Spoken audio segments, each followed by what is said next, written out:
Kita ke informasi lainnya, Majelis Hakim Pengadilan Negeri Kelas 2 Plehari Tanah Laut pada sidang putusan Kamis lalu menjatuhkan hukuman 5 bulan kepada Syahrun, mantan anggota DPRD Tanah Laut, tersangka pencurian kelapa sawit di areal PT Kintab Jaya Watindo, Kecamatan Kintab.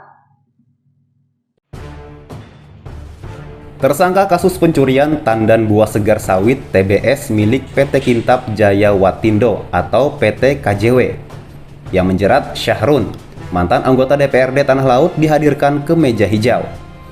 Hal ini setelah adanya pemanenan sawit di area hak guna usaha PT KJW pada bulan Februari lalu.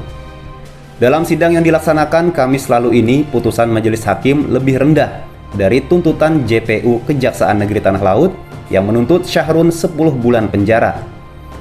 Majelis hakim yang diketuai Ketua PN Plehari Iriati Khairul Ummah dalam amar putusan yang dibacakan bergantian dengan hakim anggota Renaldi Adi Pratama dan Agung Yuli Nugroho memutuskan Syahrun terbukti melanggar pasal 363 KUHP ayat 1 ke 4 Jungto pasal 56 ke 2 KUHP. Syahrul dinilai terbukti bersalah melakukan tindak pidana dengan sengaja memberikan kesempatan, sarana atau keterangan untuk melakukan kejahatan dalam hal perbuatan melakukan pencurian dalam keadaan yang memberatkan. Majelis hakim membebaskan warga Kecamatan Kintab itu dari dakwaan alternatif pertama primer penuntut umum. Karena kalau sudah musyawarah kan tentu prerogatif dari masing-masing majelis hakim. Di situ yang pasti tentu majelis hakimnya juga semua sudah mempertimbangkan mengenai putusannya, apakah kemudian bukti dari penuntut umum, baik itu keterangan saksi, segala macam, dan kemudian juga dihubungkan dengan keterangan terdakwa, barang buktinya, kemudian juga dari sisi terdakwa maupun penasihat hukumnya juga tentu barang buktinya semua sudah dipertimbangkan. Juga kemudian mengenai penjatuhannya itu sudah domainnya dari majelis hakim sendiri, hasil musyawarah majelis hakimnya. Syahrun yang didampingi 3 penasihat hukum langsung menerima putusan majelis hakim. Sementara JPU Kejari Tanah Laut Muhammad Yovan Wibianto menyatakan pikir-pikir atas putusan majelis hakim karena lebih rendah dari tuntutan yang dibacakan pada sidang sebelumnya. Karena terdakwanya sendiri menerima, maka kita juga tidak akan melakukan upaya hukum apapun.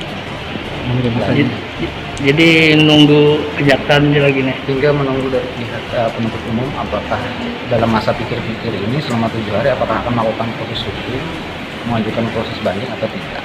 Tanggapan kami masih pikir-pikir karena berdasarkan ketentuan peraturan perundang-undangan kita diberikan waktu selama 7 hari untuk berpikir-pikir nanti untuk menentukan sikap seperti itu. Jadi sementara kami JPU masih pikir-pikir atas putusan dari majelis hakim. Selain memutus hukuman 5 bulan, majelis hakim juga menyatakan mobil pick-up yang disita dikembalikan pada terdakwa. Sedangkan 95 TBS sawit yang sudah membusuk disita untuk dimusnahkan. Dari Tanah Laut, Zulkifli Yunus, iNews melaporkan.